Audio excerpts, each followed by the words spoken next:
It's the 2024 Holiday Gift Bowl at the Johnson's house.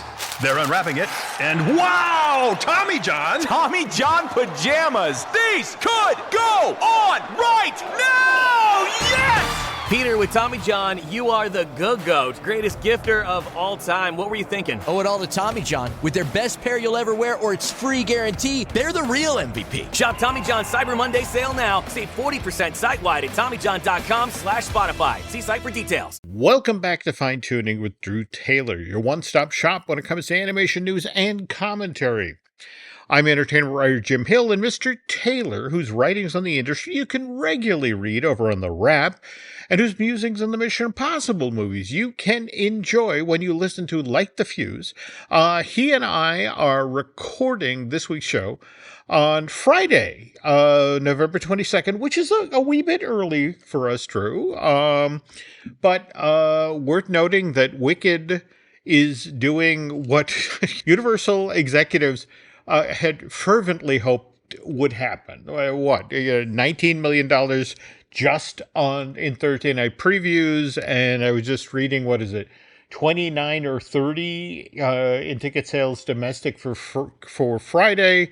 So what is it? That's a $48 million just in the first 36 hours, and they're now estimating $120 million opening weekend. Is that right? Yeah, I've heard that number could be higher though by the end of the weekend. I think actually both Wicked and Gladiator are going to overperform this weekend, but let's hope. Okay, and again, I know, folks, this is an animation podcast, and we'll get to how that ties in with Wicked shaping up to be an enormous success in a sec, which, of course, is the trailers that are attached to this Universal Pictures release. So Disney's Snow White, the Rachel Zegler, Gal Gadot. Let's talk about that for a minute, Jim. Okay. Because it is playing before Wicked, but they have not put it online yet. And you and I both know that it is a contentious movie for a number of reasons, but I think that is telling that they did not even bother to release it online. That is an excellent point. Worth noting, though, that Rachel Zegler, in the past week, 10 days, walked back her comments about President-elect Trump, a line to the effect of, I let my emotions get the better of me. And it sort of speaks to the space we are in right now post-election. And speaking of interesting behavior by Disney, let's talk about that Moon Girl and Devil Dinosaur episode, The Gatekeeper, that got pulled, or excuse me, held, right? That's the language. That's the language they're using, that it was not canceled, but it's being held, Jim. Yes, and the interesting thing about this episode is it's built around a trans character, and animators who worked on this project have gone on social media and explained that the reason that this is being held is because of the party that won the most recent election. Though, Drew, just as we were getting ready for tonight's show, you have an interesting bit of news in regard to the Gatekeeper, because I guess it got out of the gate. Is that what happened? Yes. This appeared, I think, last weekend on Twitter, but I believe it's on the Internet Archives. If you look hard enough, you can find it, and it's a really beautifully animated episode, and this is a character that has been on the show and been referred to as trans before, so I don't know why it was such an issue. I mean, it is their episode, but yeah, you can watch it as much as that pains Disney. You can watch it right now, so yeah, and I think you should. That's where my stance is. I agree. It's such an interesting time right now to watch what's going on. I mean, again, forgive me, this is more of a Marvel story than anything, but did you see that Sebastian Stan's thing about the actor-on-actor thing that he was supposed to do for The Apprentice, and remember, The Apprentice is about the early days of Donald Trump's career, and the notion was that here was Sebastian Stan was going to talk about working on that movie, but he needed another actor to be part of this panel, and the story that Sebastian shared was basically every actor he approached, their publicist said, "Do not do that." It's a very strange time right now. But anyway, all right, moving back to animation related stuff. We also, again, slew of trailers came out. We have our Elio trailer. And Drew, I'm not gonna lie. I don't think this trailer is as strong as the one that came out for the March 2024, back when this Pixar film was supposed to come out then. I mean, it's an okay trailer, but I think the first one did a much better job of sort of laying out the emotional stakes, and I mean, this one just sort of lurched from gag to gag to gag, didn't it? Yeah, I mean, there's some notable changes to this version of the story, including the fact that he wants to be abducted by aliens, which is kind of interesting. I even compared it to the old trailer. I mean, we're literally 2 or 3 versions of this movie into things. No doubt. But I thought that was very interesting, that he is a willing abductee. But yeah, it's very different. Yeah. Are you getting nervous?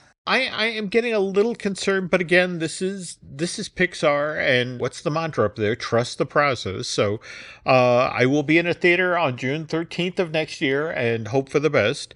On the other hand... Well, wait a minute, Jim. You're gliding past things. We have to talk about who is credited as directors on this. Did you notice this? Oh, no. Okay, so it is credited to Domi Shi, Maddie Sharafian, who did the great Burrow short that was meant to be attached to the theatrical release of Soul, but ended up just going to Disney Plus, and Adrian Molina, who was the original director on the project.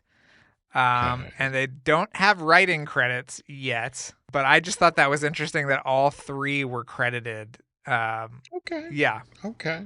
All right. And of course, Domi Shi is the huge talent behind Turning Red. So, again, given the parties involved here, what do they say? Bad rehearsal, good performance. So less than involving trailer. I bet it's a wonderful film.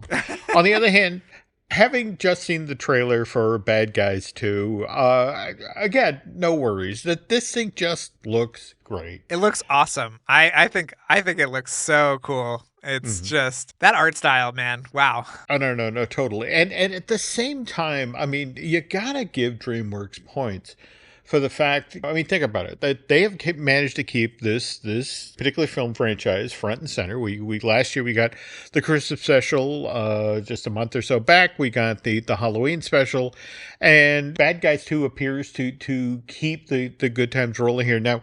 But you got to interview the filmmakers on Bad Guys, and by the way, I want to recommend folks a great piece over on the Wrap right now.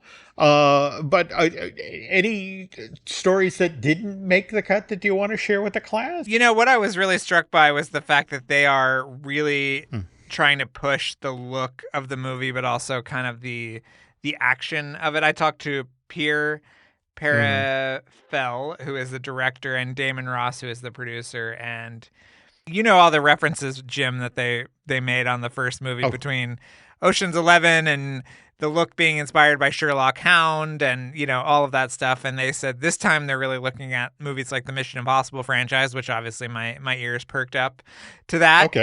But that they are pushing both the lighting and the camera work in terms of like embracing kind of bigger and wider lenses that are usually not used in animation.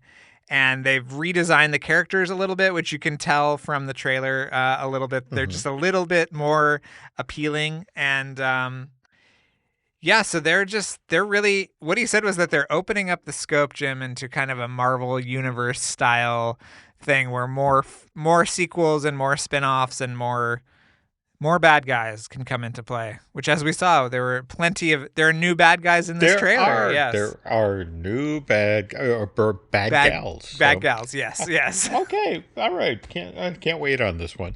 I'm not gonna lie. The other trailer that I really enjoyed that dropped just recently is the Sonic 3 trailer. I mean, which again I know is animation live action, but it looks solid. That's arriving in theaters on the December 20th. Your take on that one? Yeah, I mean, I like these movies a lot, and what I really liked the most out of everything, I thought, was the Knuckles TV show. I don't know if did you watch that, Jim? I got to see 2 of them. Okay, and you're right, they did a nice job. Yeah, and now. Speaking of TV, which brings us to Netflix, we also get a trailer for Wallace and Gromit, Vengeance Most Fowl, which, again, drops after the holidays, January 3rd. I have to say, the film, again, looks terrific. Looks like it's a solid, will fit comfortably alongside all of the other earlier Wallace and Gromit projects. If I have one teeny tiny quibble about the project, the new voice for Wallace, I want to say Ben Whitehead, who's replacing the late Peter Sallis. And by the way, he's been doing the voice since 2008. So he's had a lot of time on the job, and it's just a little off, just a little. Oh my God, Jim! No, but at the same time, it reminded me. Did you ever see that bit on Family Guy about Peter was complaining that this is how we end up with wrong sounding Muppets? It's not that bad, but it's just maybe I shouldn't have gone into it knowing they replaced Peter Sallis. Maybe I was listening for it, but but speaking of which, I have to ask, because the news broke today about the Muppet Vision change out at Disney Studios, and so what did we think of this news? I mean, I think it's kind of a tragedy. Jim, as someone who was alive when Jim Henson was alive. That was his last thing. I mean, we got that a year after he died. Frank Oz apparently had a big hand in kind of shaping it, especially during post-production. And, it feels bad. It feels a little bit like losing him all over again. And I think it's just such a masterpiece of a show. I don't understand this thing that Disney is doing where they have to close something to make something new. I'm sure it has to do with selling fast passes or something, but I just don't get it. But how do you feel, Jim? You are not as much of a sentimentalist as I am, so tell me. I don't know. I mean, it's one of these things where it's like the Muppets aren't necessarily leaving. I mean, yes, we lose this project and the thing is, if you drill down into the story, I mean, so much of what powers Muppet Vision 3D is stuff that, again, I mean, Jim Henson was the guy who was like, oh, we need animatronics in the show, and we need to break the fourth wall, and we need to bring a live performer in. I mean, there's so many of what makes that show magical and fun is Jim plussing this. But at the same time, I also, when you know the stories that behind the scene here and how close we came to people never seeing this. I mean, the Disney company and Henson were warring basically from December of 1990 right up until late April, early May. In fact, in April of 1991, the Henson company filed a lawsuit against Disney for effectively theft of IP. I mean, it got nasty. It got brutal. And the only thing that broke the back of this thing was that Michael Eisner invited Brian Henson down to Florida, and the two of them went into the completed theater for Muppet Vision 3D and sat down, and Michael ran the show for Brian. And then lights came up and said, it would be a tragedy if your father's last work, nobody ever got to see this. And Brian agreed. So, we did finally get it. But, by the way, Disney has said they will try to bring it back in some form. Yeah, but I mean, but what is the show without those interactive elements. That you're right. Jim wanted a cannonball to fly from the back of the theater into the Penguin Orchestra pit. They couldn't figure out how to do it. I mean, it's just. There was also apparently he suggested a gag where a chicken explodes and he wanted feathers to rain down from the ceiling. I mean, this is the level of craziness. I don't know. It really is. It's such a wonderful encapsulation of everything that he wanted to do with the Muppets too. I don't know. Yeah, but at the same time, I mean, the other thing that's important to understand here is that there was so much else that was supposed to go in there in the Muppet Studio land. In fact, that it's just going to kind of kill me that when Mama Melrose goes down and gets reinvented as Harryhausen's, one of the things that will finally disappear is if you get up into the rafters of that restaurant, all of the tracks that the little animatronic rats were supposed to roll around on, that when this was supposed to be the Great Gonzo's Pandemonium Pizza Parlor, they're there. They were installed. They were ready to go. And it's like, and it's all going to get ripped out so Disney can sell tourist sushi. And I don't want to talk about it. So how you didn't say how you're feeling about it, Jim. I kind of interesting. I was talking with Jim Schull about this today, and he mentioned that he sort of felt the same way he did after the election. It's like it didn't go the way he wanted it to go. So I'm a somewhat disillusioned realist, but that this is what it is. So suck it up, Buttercup, and move on. So I'm looking forward to Dr. Teeth and Electric Mayhem setting up shop over in Rock and Roller Coaster. And the interesting thing is the comments I've been hearing from a lot of folks when they hear about that is like, wow, I can't wait to see the merch. So it's like, all right, so at least get new Muppets merch. But anyway, getting back to the animation-related news, and speaking of the news, we should mention the news portion of this week's Fine Tuning is brought to you by touringplans.com.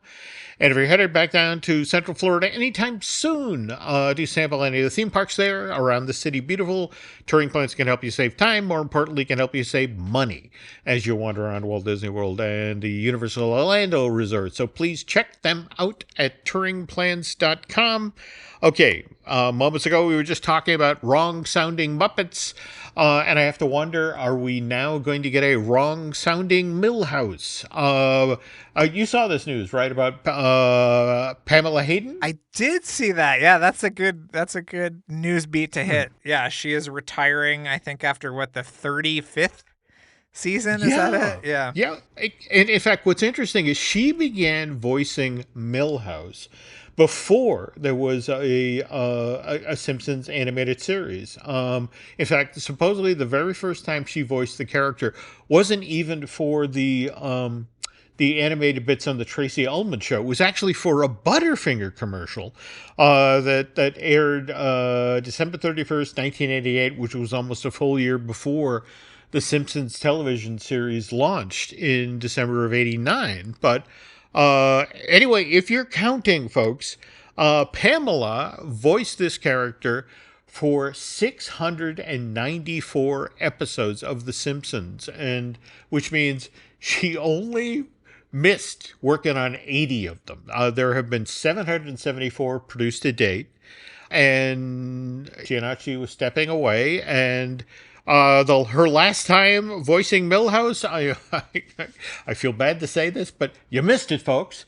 That this show is going to debut on Tuesday, November 26th, and her last performance as Millhouse was actually this past Sunday when they did Treehouse of Horror Presents Simpsons Wicked This Way Comes. They're doing a tribute to Ray Bradbury.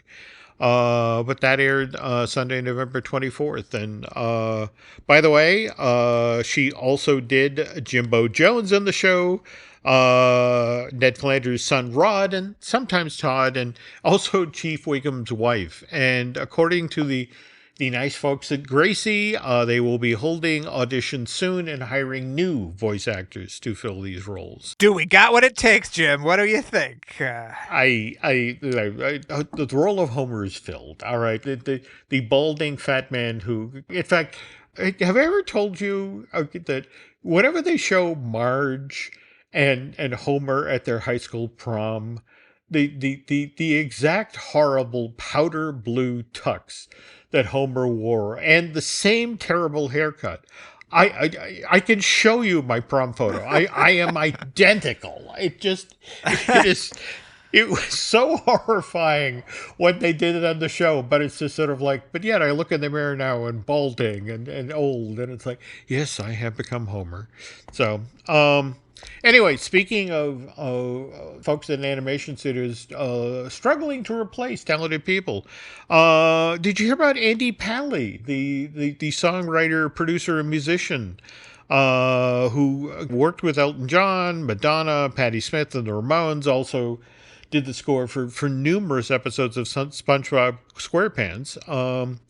We lost him this past Wednesday due to cancer. It's 72 years old. So, oh, man. So, all right. Boy, this is a depressing episode. Just really bringing us down, Jim. Okay, there we go. Okay, let's try to be positive here. Talk about more upbeat things.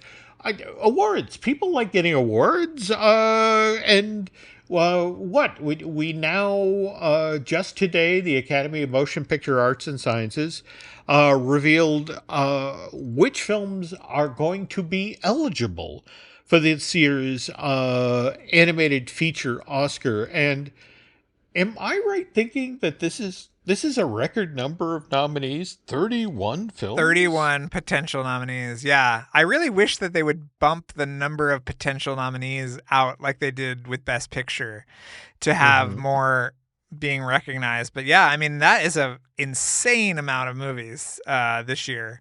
And it runs the gamut. It runs the gamut from mainstream films like Moana 2, Inside Out to and The Wild Robot to more esoteric fare like Memoir of a Snail and Flow. And I was about to say, I was so happy to see that Flow is still in the mix here. It's also Latvia's foreign language Oscar submission as well. Is it really? Yeah. Interesting.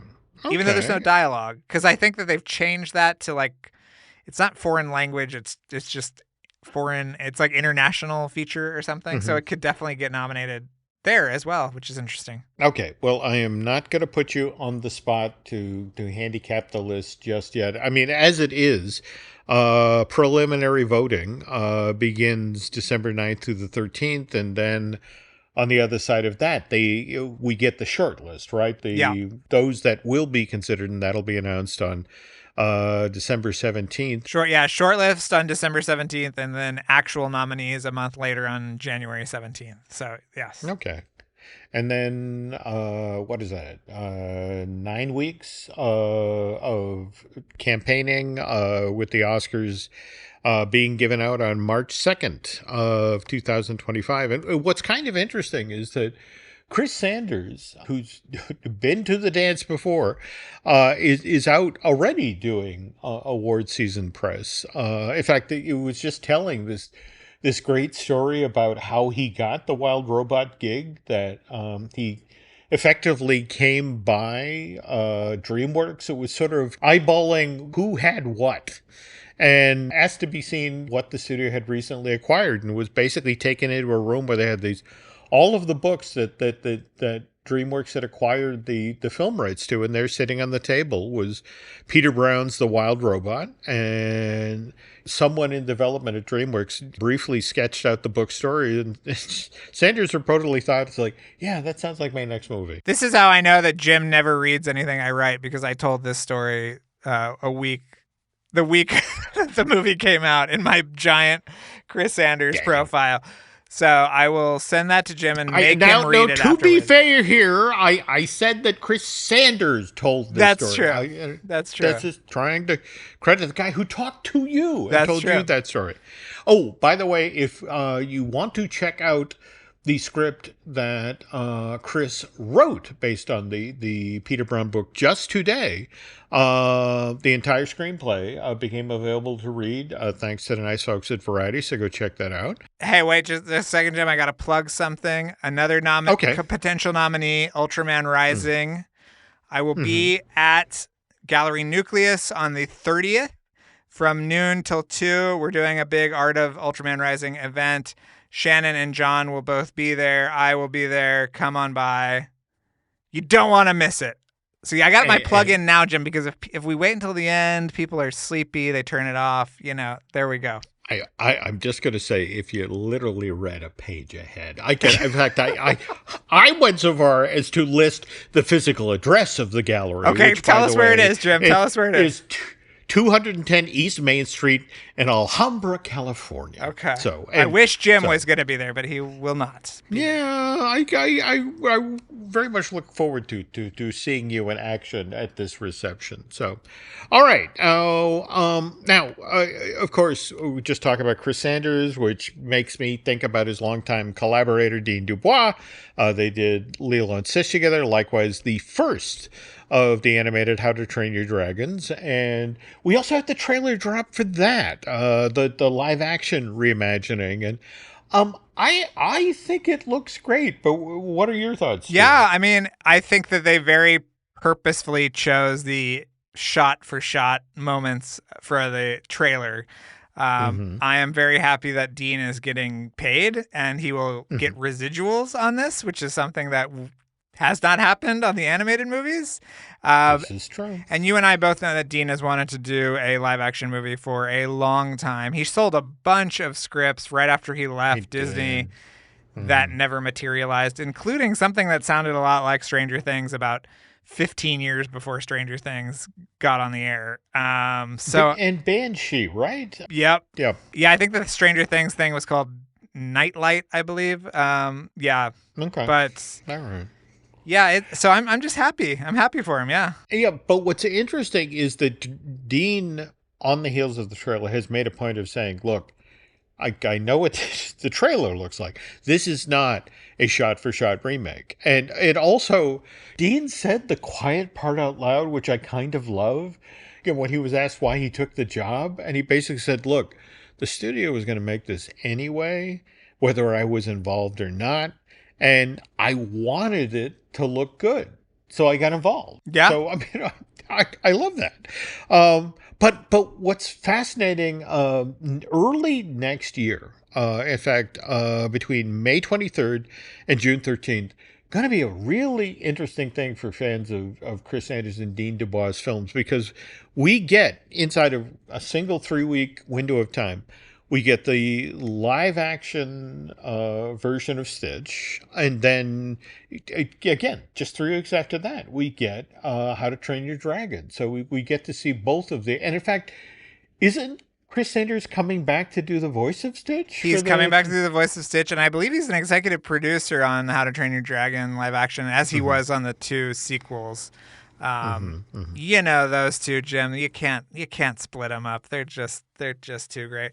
And they just released a new Lilo and Stitch poster today, part of the kind of Hawaiian onslaught of the Moana 2 premiere going on in Hawaii, as well as production on the live action Moana chugging along down there as well. Yeah, in fact, where they just had a shot, I guess, with the creatives holding Maui's the hook. Yes, that was so funny, because it was like, it's a behind the scenes shot, and it was like, that's Paul Reeder, corporate comms guy, and Assad, who's head of marketing. Yeah, it was very, very funny. Yeah. Yeah, that was okay. So again, Drew did mention that just now that Ultraman Rising at Gallery Nucleus. I do want to also mention here that Drew has written the wonderful art and making of Ultraman Rising. Which did you see the notice that came out from Amazon that the delivery date of the hardcover has now been pushed back to January 21st? So, yeah, I think we talked about this. I mean, it's getting out there. I will say it is out. It is coming out in December, I believe, in Europe and a couple of other territories. And I hope to God that it'll be in the kind of Netflix, for your consideration boxes. So hold on. It will come. Shannon has seen it and says it looks amazing. So it's coming, I promise. And I saw that Matt Braley got an early copy of The Art of Amphibia, which is coming out in March, and he says it looks absolutely stunning. So I am just so excited. Even better. Yeah. Okay, so again, just a reminder, that event, that reception at Gallery Nucas is this Saturday, November 30th. But again, I understand. Maybe you don't live on the West Coast. Maybe you live on the East Coast. Well, it turns out that Bill Plimpton's new animated film, Slide, is going to have 2 special screenings at the SVA Theater, which is in New York City on West 23rd Street. Now, bad news. The first of these screenings was yesterday. The show will go live on the 26th, and it screened at the SVA Theater on November 25th. But the good news is the second screening of Slide is going to be held on Saturday, December 11th at 8 p.m. And so get ready. If you live in New York, you can get tickets to this. Just understand that the SVA Theater registration is first come, first serve. So head on over to the website, go check that out. All right. Okay, that's enough of news for now. We're going to take a quick commercial break here, but when we get back, in honor, and again, Drew, just to be clear here, so the first animated film you ever saw in a theater really was Disney's Oliver and Company? I think so. I mean, it's the first one I remember, and I also remember it partially because of the marketing onslaught. I believe there were toys at McDonald's. There was a robust, I think, JCPenney. Does that sound right? Plush. Actually, Sears, and that's an important part of the story, which we will tell on the second half of today's show. But first, this. Great days start with great underwear. So if you're looking for something special, give Tommy John and gift a better day. Everything we make is meticulously crafted from breathable stretch fabric for the perfect fit, including our sleepwear for him and her. It feels good to give, but it feels great to give Tommy John. Find something for everyone and pick up something for yourself, because at Tommy John, greatness is in our very fabric. Don't miss Tommy John's Cyber Monday sale. Save 40% site-wide at TommyJohn.com/Spotify. See site for details. What's up, guys? It's the champ, Sean O'Malley, here to talk to you about Prize Picks. Prize Picks is the best place to win real money while watching football. Run your game on Prize Picks. Prize Picks will give you $50 instantly when you play your first $5 lineup. You don't even need to win to receive the $50 bonus. It's guaranteed. Just download the Prize Picks app and use code SPOTIFY. That's code SPOTIFY on Prize Picks to get $50 instantly when you play a $5 lineup. Prize Picks. Run your game. Must be present in certain states. Visit prizepicks.com for restrictions and details. My dad works in B2B marketing. He came by my school for career day and said he was a big ROAS man. Then he told everyone how much he loved calculating his return on ad spend. My friends still laugh at me to this day. Not everyone gets B2B, but with LinkedIn, you'll be able to reach people who do. Get a $100 credit on your next ad campaign. Go to linkedin.com/campaign to claim your credit. That's linkedin.com/campaign. Terms and conditions apply. LinkedIn, the place to be. And we're back. All right, Drew and I were talking about trailers earlier on in today's show. Want to also remind folks that the trailer for Dream Productions, that 4-episode limited series from Pixar, which will be debuting on Disney Plus on December 11th. Trailer's out now.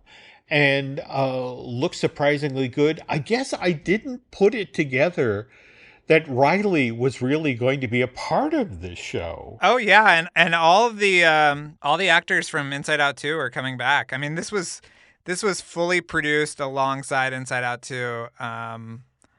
Yeah, it looks very fun, and it was created and largely written by Mike Jones, who is a great writer. He used to work at Variety, so every time I see him, I just say, "Show me your path. Show me the path to enlightenment." He co-wrote Luca and Soul, and is a very lovely gentleman. And he created and directed and wrote the episodes, so it looks like a lot of fun. I love the kind of behind the scenes showbiz stuff. I am very much looking forward to this. It again looks like it hits that sweet spot with knowing industry insider married to the fun of a Pixar thing. Now, speaking of Disney Plus, though, we just learned, thanks to Disney's 2-day long content showcase, which was held in all places, Singapore. But that's where we learned that we're getting a season 3 of Star Wars Vision, which 9 brand new shorts from anime studios all over the world. And this will arrive at some point in 2025. The folks who were actually at the Singapore Marina Bay Sands Expo and Convention Center got to see some of this stuff. They also got to hear about some animated material that Disney is creating largely just for the Asian Pacific market. Have you heard about these? Bullet, the show about a team of thieves for hire who find themselves in a world of trouble after their latest job. There's also a show called Disney Twisted Wonderland, the animation, which may be the most awkward title I've heard in a while. Jim, clearly you don't watch enough anime for awkward titles. Yeah. Okay. But yeah, this one is supposedly set at the prestigious Night Raven Academy, an arcane academy where magic lives in every corner, and that's supposed to debut on Disney Plus in 2025. And finally, there is Cat's Eye, which follows 3 sisters who run a cafe by day and then secretly work as art thieves at night. So that actually, that's based on a manga series, and that actually sounds like a lot of fun. It's interesting that Visions is going back to just Japanese anime next year after some really fun European studios in season 2. I get that. But at the same time, I always enjoy the buffet there. I mean, it's just sort of so many different looks, so many different animation styles, so many different takes on the world of Star Wars. Though, speaking of fun stuff, did we talk last year about Boop, the musical, the one that's based on the Max Fleischer character, Betty Boop? No, I'm shocked they didn't reach out for me to star in the musical. You're going to play Pudgy the dog? Yes. There we go. No, this actually tried out in Chicago last year, got really strong reviews, and is now, with the help of the Fleischer family, who licensed this project, it's headed to New York. The new Broadway musical begins previews at the Broadhurst Theater on March 11th of next year and is supposed to open on April 5th. And well, Mr. Taylor and I wish them, well, not the best of luck. You're not supposed to do that with a Broadway show. You're supposed to say break a leg, because Broadway can be brutal. I mean, did you see what just happened to the Tammy Faye Baker musical, the thing that Elton John spent years and $25 million developing and bringing to Broadway? No, is it already closing? 5 performances and gone. Wow, that's like Jay Leno walking off that cliff. During his stay at the Hampton Inn. I mean, I'm sorry. The man is worth $500 million and he's staying at a Hampton Inn. Yeah. Though you've heard the stories, right? That he, what is it? He just banked the Tonight Show money and he lived off of his stand-up. Yeah, I have heard that. Yeah. There's a story there, but. And speaking of stories, as you heard as we were heading to the break, Drew thinks that the first film he saw in theaters was Oliver and Company, which arrived in theaters originally November of '88. Is that correct? Yeah. So what do we remember of this film, Drew? Well, I remember the songs being very good. I mean, I remember they did a thing sort of like what they would do with Lion King, where they I believe part of the marketing was just showing the "Why Should I Worry" sequence in its entirety, right? Is that that was part of it? Yeah.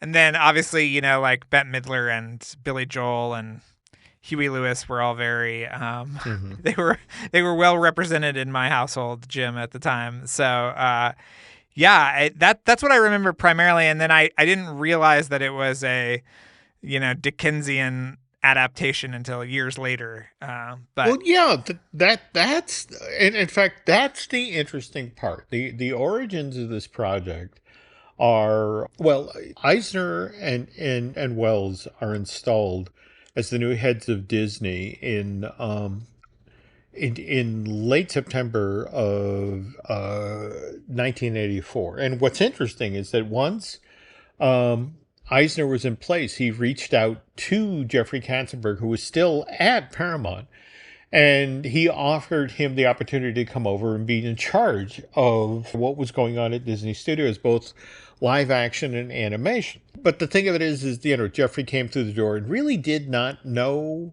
animation. In fact, I mean, there's that very famous story about when they showed him the Black Cauldron and the first cut, and the lights came up, and it's like, well, we're going to have to rework this. So where are the outtakes? Let me see what other footage you have, and you know, we'll see if there's something there we can use to fix the film. And the animators had explained it's animation. Everything's drawn and painted. There are no outtakes.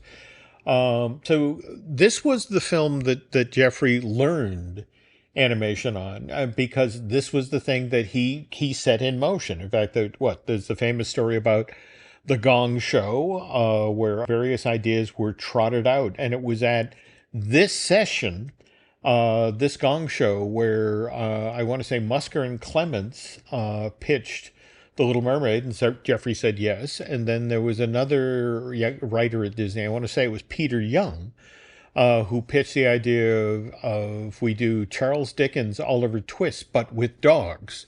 And Jeffrey was like, yes, we're going to do that too.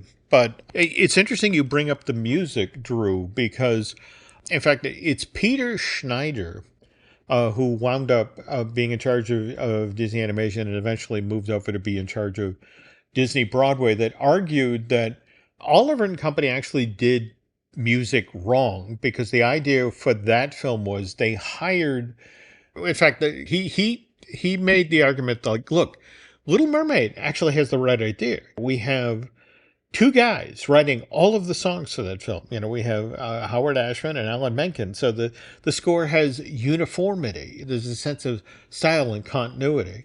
Whereas with Oliver and Company, because we have Billy Joel doing the Why Should I Worry song, or Bette Midler doing Pretty Isn't Easy, every song that's in the thing is done by a different person or a different set of writers. And I'm not going to lie, I enjoy the score for Oliver and Company, but it's kind of a herky-jerky film. And a lot of that, when you hear the behind-the-scenes stories, like, for example, Roy E. Disney, Walt's nephew, one of the things that Eisner did, largely because, again, Stanley Gold and Roy E. Disney were the folks who championed getting rid of Ron Miller and bringing in Wells and Eisner.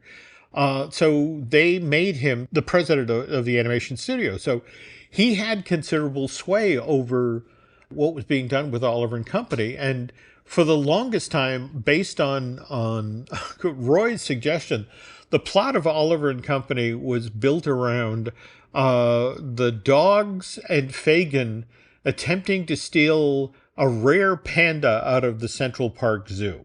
Hey.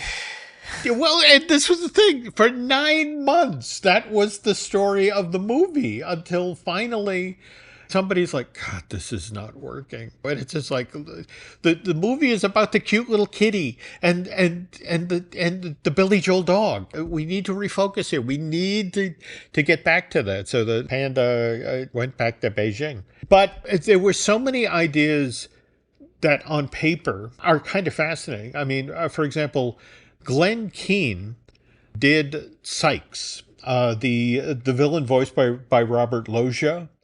And Glenn came into this movie with a really fascinating idea, because he'd had the Sykes character in a dark office constantly smoking cigars. So you couldn't really see him.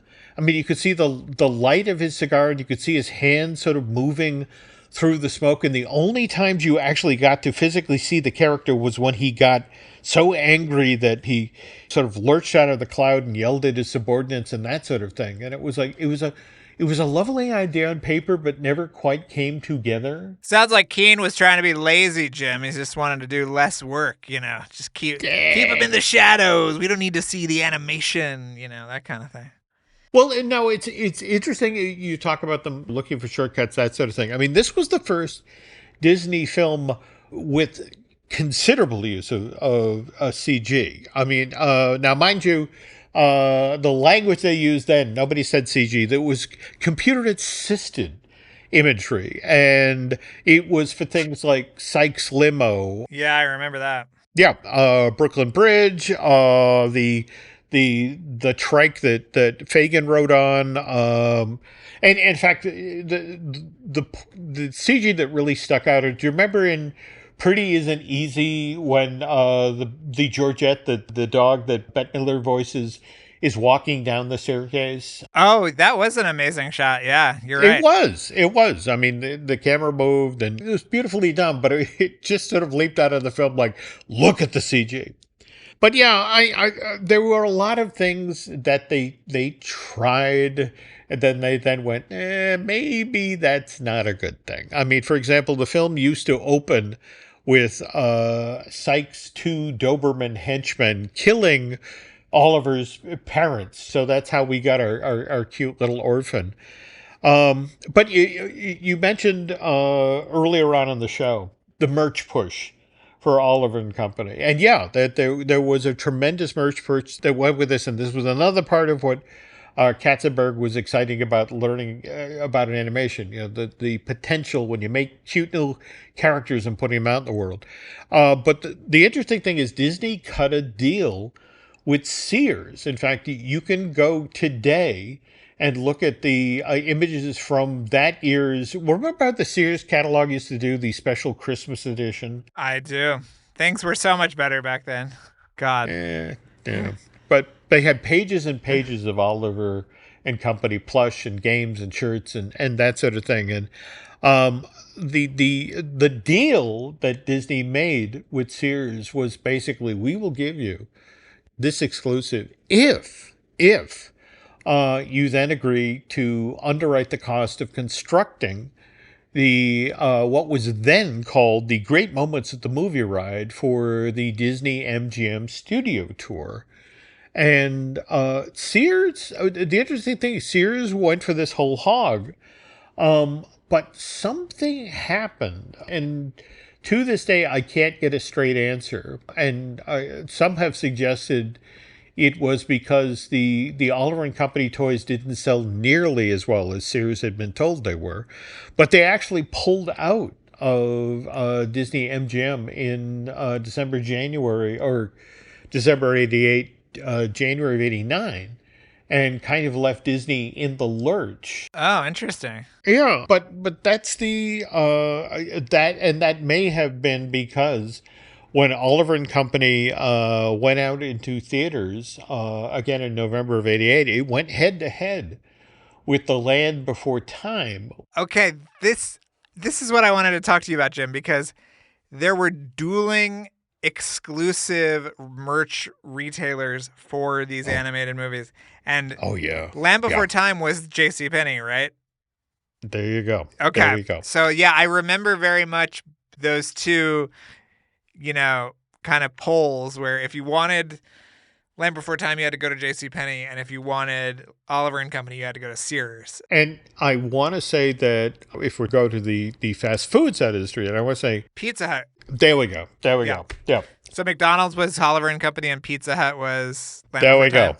I remember There we those go. puppets, which look actually very much like the puppet that Dr. Seeker has in the pre-show for Countdown to Extinction. But anyway, we are getting very off topic. No. Yeah, we are. But yeah, and the interesting thing is Jeffrey did learn how to do animation. In fact, one might argue that you got to walk before you can run. And if you look at the lessons that were learned on Oliver and Company and what was applied to The Little Mermaid, which, again, I know that there were people who would argue that that's a film that launched the second golden age of Disney animation. I've always argued that, yeah, did you watch The Great Mouse Detective? Because I think that was the one who actually did it. But anyway, just to quickly slide back, Land Before Time comes out on top, ultimately, at the box office, and launches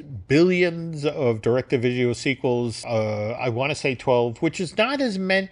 It's certainly more than the 8. Is it that? Am I correct there?